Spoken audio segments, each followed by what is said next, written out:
Everyone, meet Roseanne Service. Hi. Roseanne, everyone. Hello. Now, Roseanne, tell me, I know that you appreciate puns on your last name. Yep, I do. What are some of your favorites that you've heard? Oh boy, that's a good one. If I am just in service, or are you doing a service project? Yeah. I bet those don't get old. I get that all the time, but I just remind them that my children are service projects, so. There you go. There you go.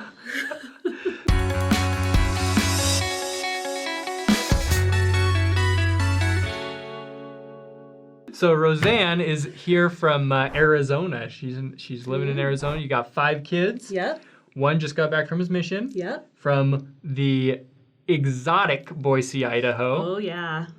I'm going to Boise, Idaho! Woo-hoo! Welcome back, Elder Service. What else do we need to know about you? Tell us. Okay, well, I grew up in Arizona, so I'm like 5th generation. You don't get any more Arizona than me. Oh, yeah. And I have done a lot of things with my life, like just I've started a nonprofit drum and bugle corps for kids to keep kids off the streets downtown Phoenix. I've been assistant district commissioner for the Boy Scouts of America. I've been a state primary president. Just done a lot of fun things. And the recent thing that I've been doing is becoming an admin with the Uplift Community of Faith. So shout out to Leo, who we've done an episode with before, and Dan. He's an admin too, right? Yep, he sure is. There's quite a Great few group. of us. Yeah, it's wonderful. Really feel fulfillment in talking to people about, going through faith crisis and faith out. And that's kind of why you're here today. We hear you've got a great story to tell us. Oh, I got a good story. So let me ask you a question at the beginning. Oh, okay. Here we go. Have you ever been through anything really, really hard that Of you course. weren't sure that you would make it through? In what sense? In Physically, spiritually? Mentally, physically, spiritually, anything. Yeah. That, if it's almost difficult for me to tell my story to anybody who has never gone through something incredibly hard. Mm-hmm. Only because you lack that understanding that anything could push a person to that brink. Many times in my life, I have seen that brink. As a child, even, I had special moments where I was pushed to those brinks. But as an adult, I got married and I thought everything was peachy. And if I lived the gospel, everything's going to work out great. And that worked out right up until 2010. And in 2010, I had a small little lump right here. And I thought, okay, it's probably a sty. I went and had it checked out, and they were like, actually, we need to send you to this specialist. I didn't know what was going on until finally someone said, you have a big brain tumor. And it is about the size of a golf ball, and it's pressing on the front part of your brain, and it's destroyed part of your eye orbit. And now I'm facing a very huge surgery and a very life-changing thing to where I might have facial paralysis, might not ever smell again. Things will be different. So this little lump that was up there, that wasn't It was just tumor? a tiny piece of the big, giant puzzle that was behind it. That it was like an iceberg, you only see the top and it's huge underneath. And luckily it did break through because that's how we found it. Yeah. But during that process, I really didn't understand. I had no idea still. I had never been through anything like absolutely that devastating. And so I just kind of went about life as normal. What else can you do? Right. I just thought this is, it'll take care of itself. It's itself. either that or break down. Right. I just thought, no, I've got little kids. My youngest were little babies, still crawling. So I had to take care of that. And I go into this situation thinking I'm going to still be mom. And so that week I have a party for my kids. I invite a little girl over and she gives us head lice. Ooh. And so I'm still a dutiful mom. I can handle all of this. It's going to work out. Did you do the mayonnaise thing? Oh, we did everything. Oh. We did everything. We went and bought every product twice over. so that we were washed fully and cleanly. And I went bagging everything. And then the next morning I woke up and my entire left eye was swollen shut.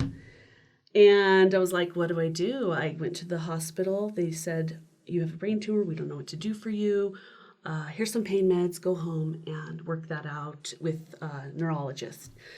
And so that's what I did. I spent the entire night throwing up because I didn't know I was allergic to that pain medication. Oh, Super fun. And then that is unbelievably awful. Right? I know. I feel like I'm glossing over like the worst parts of my entire life. But it was really awful. Anyways, I dragged myself out to the shower that morning, got into the shower, and I was just starting to pray, like, Heavenly Father, help me through this.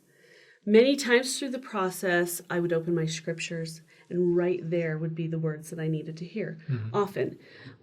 So I still felt really held together, but I didn't understand how revelation worked at all. So in the tub, I was like, Heavenly Father, show me the way to get through this. I don't know what to do. I'm in a lot of pain.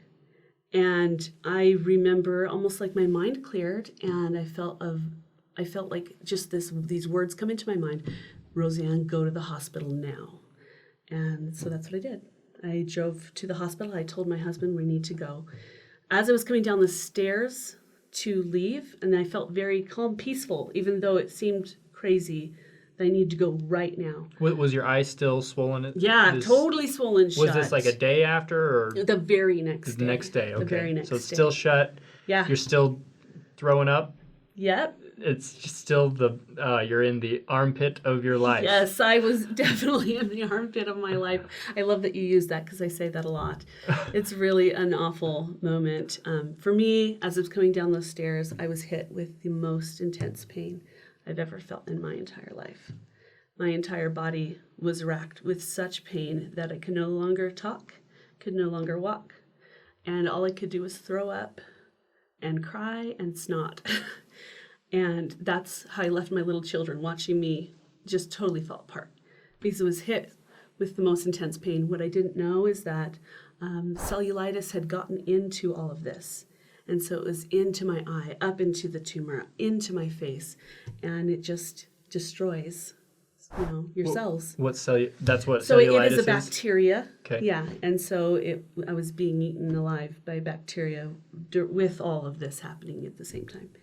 And so... Why not? We'll just throw that on top of everything else. Just pile it on. Never in my life have I ever been through something that painful to where I really felt like almost abandoned. It's interesting when you go through pain, like extreme pain, there's nothing outside of it. There's nothing you wouldn't even be here. Yeah. I could only be this. Yeah. So there's sometimes when people say, well, I never felt God with me. You might have been in such a horrible suffering. And that could happen to you spiritually. It can happen to you mentally, physically, when you are in a level of suffering, Yeah. Anyhow, luckily when we got to the hospital, eventually they figured out what to give me. And they told me some crazy news that they had 3 days to get rid of this infection because I needed emergency surgery. So now this is the part where I tell you something really scary, but I'm going to gloss over it fast so nobody throws up, because everyone who's watching probably knows somebody who's been through medical procedures, and I don't want you to think that what I went through is what you might go through. I don't want it to scare you, but it's kind of gross. So it's cut ear to ear, the skin rolled down to my nose, my forehead sawed off, and parts of that were mashed up, and it rebuilt my insides, and that golf ball tumor was birthed out my forehead.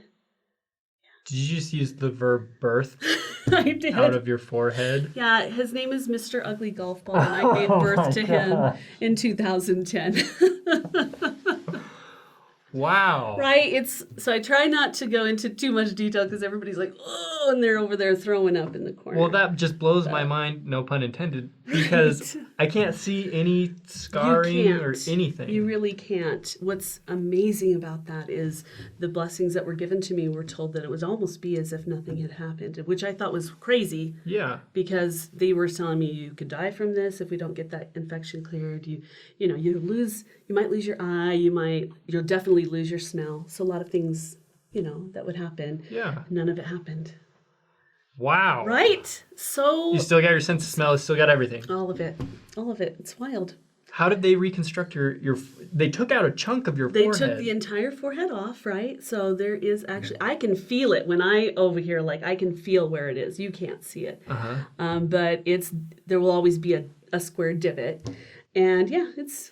But what did so they took it out and then just put it back and got the hot glue gun and. Yeah, like literally they've got little Legos and they just stick those Legos on and those Legos eventually dissolve. So.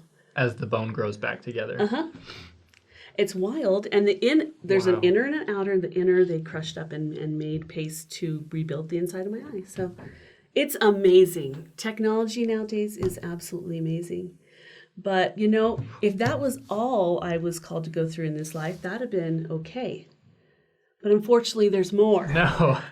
Of course. From that experience, though, I was taught how to rely on God, because in many moments of that, as I would call upon him, especially once I was out of the full, tortured soul moment where you're literally a soul trapped in your body.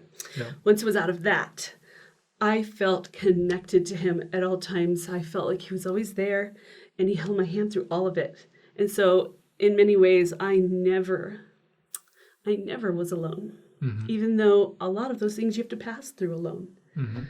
So it was amazing experience and I'm grateful for it. Sadly, a few years later, I had some more medical things.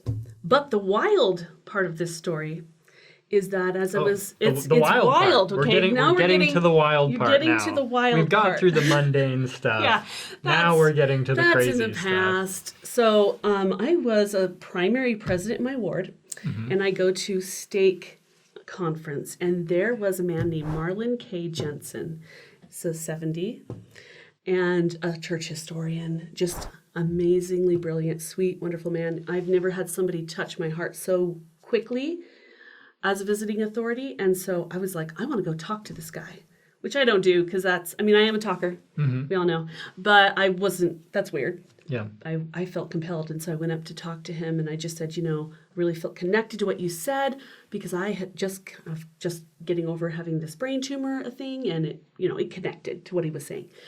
And he looked me in the eye and he said, I promise you in the name of the Lord, you will never have that tumor come back. And I was like, okay, thank you. That's awesome. Right? And I believe that because I was like, it is a very rare tumor. It was osteoma, and it was very rare. So I thought, I believe you. Thank you for that. And I thought it was interesting, weird. I'm not one of those people who look for signs, or I tend to be slightly more cynical sometimes. So I thought, well, that's great. That's sweet. Later on in my medical nightmares, I was able to connect to our Heavenly Father again through a series of very horrible events where I had a giant aneurysm.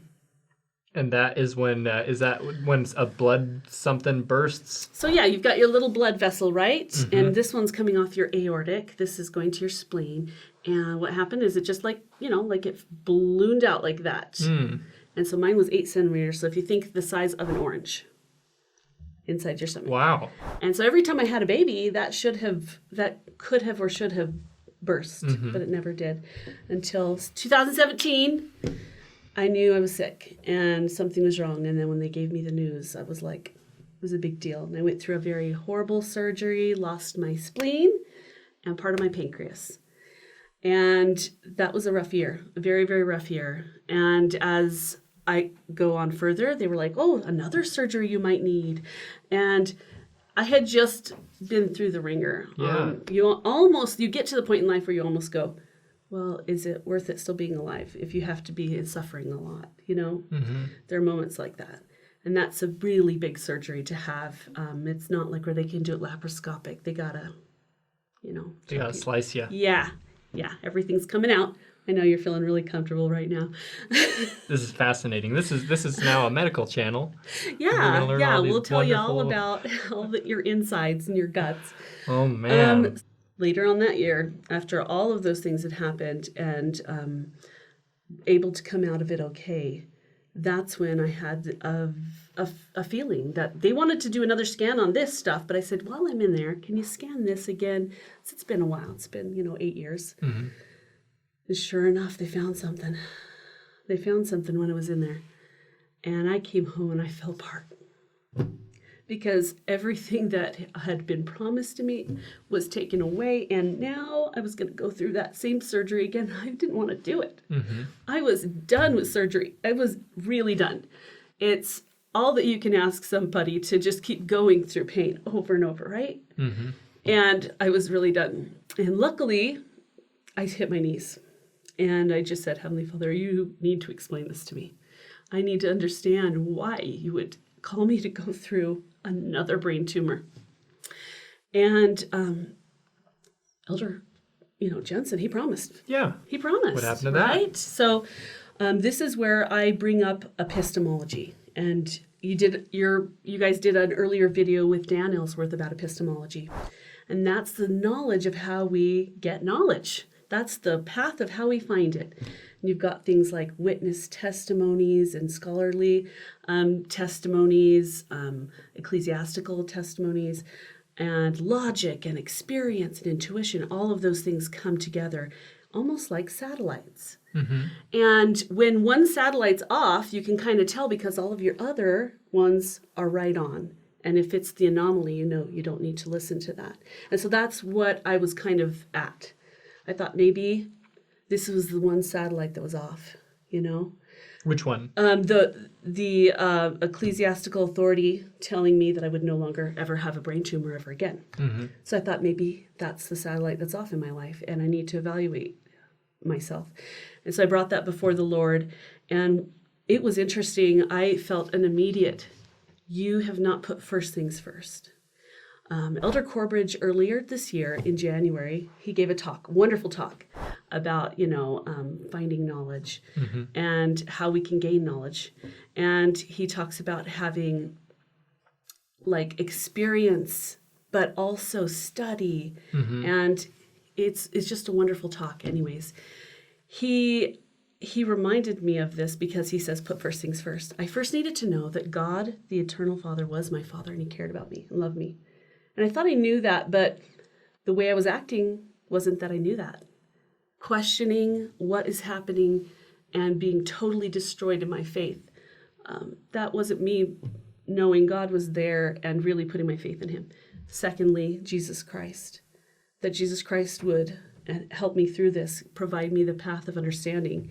And then after that, my testimony of the church. So as I put first things first, I realized I had not taken this to the Lord earlier because I was fretting over it, talking to my husband like I was losing my faith here. But then after all of that, after I was chastised a little bit about coming back to the Lord and bringing things to him, I felt like he said, you will prove me herewith. So it was a really interesting thing. I said, I will just hold out faith. I'll have hope, even though there's no reason to hope right now. Mm-hmm. I don't want to go through this surgery, but the doctor wanted it Friday. He wanted it immediate. And It was going to be an exploratory surgery because they weren't 100% sure. They knew that there was a mass, but they didn't know what. So it was going to be like, go in there and check it out. And so they did that. Mm-hmm. What do you think they found? An actual golf ball. That would be awesome. I'm so nervous. I don't know. Just tell me. Okay. What do they find? They found nothing. You're kidding They me. found nothing. And by nothing, I mean they found a ball of mucus. So that's gross. Yay. I think we've covered all of our nasty bases. No, at we this point. probably have. But they found nothing. And that was shocking to not only my surgeon, but to me, but also it reaffirmed my faith that I need to wait upon the Lord. Wow. Wild, right? Getting goosies. For me, those moments in my life have given me the strength I need to go on and to have empathy for other people when they struggle as well. And that's like an Isaac upon the altar, dagger overhead type. You were right there. I felt Wow. like that's how it was. It was almost like me saying, I 100% turn myself over to you, God. You will pull me through. I think there's this level between where we get to and where we want to be with our faith. Mm-hmm. We think we trust God. We think we do. Until it gets put to the test. In real ways. And until we are left to that point where we're thinking, is he really there? Does he really see my suffering in its depth and pain? Will that suffering actually end? Will he let me suffer forever? All suffering ends. And so I hate even telling this story sometimes because there's people who say, well, my aunt had an aneurysm and she died. My mother had a brain tumor, she died. Mm-hmm. And it is hard to hear those stories. But I think each of us have a mission here in this world. And until that mission is over, we're called to stay here.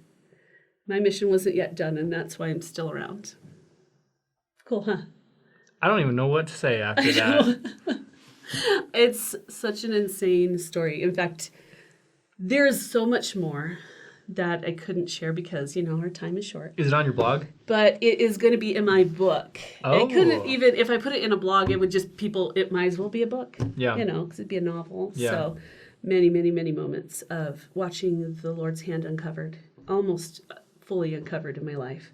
So. What's your book going to be called? So this will really ruin it. It will be called Human Radiation Detector because I can smell radiation.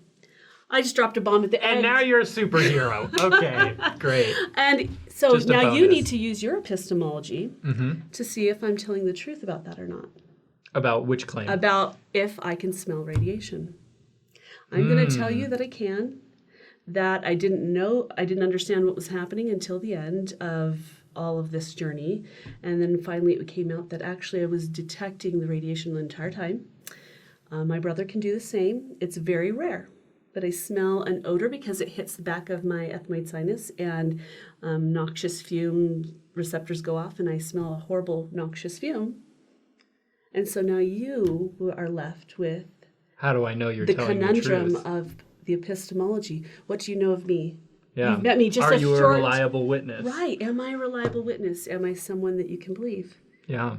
What evidence can we bring forward? Do you feel it through your intuition? Does it sound like something plausible? And I call to the witness stand a microwave. Right. How is your relationship with microwaves? I actually don't detect anything from a microwave.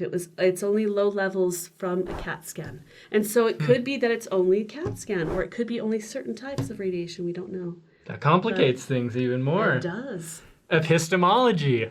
We're learning. It's an amazing concept. And once you realize you don't have to rely on just faith alone or hokey, I feel it only, then you realize that there's logic involved. There's so much more that we can draw from. Studying it out in your mind is a very broad it really is.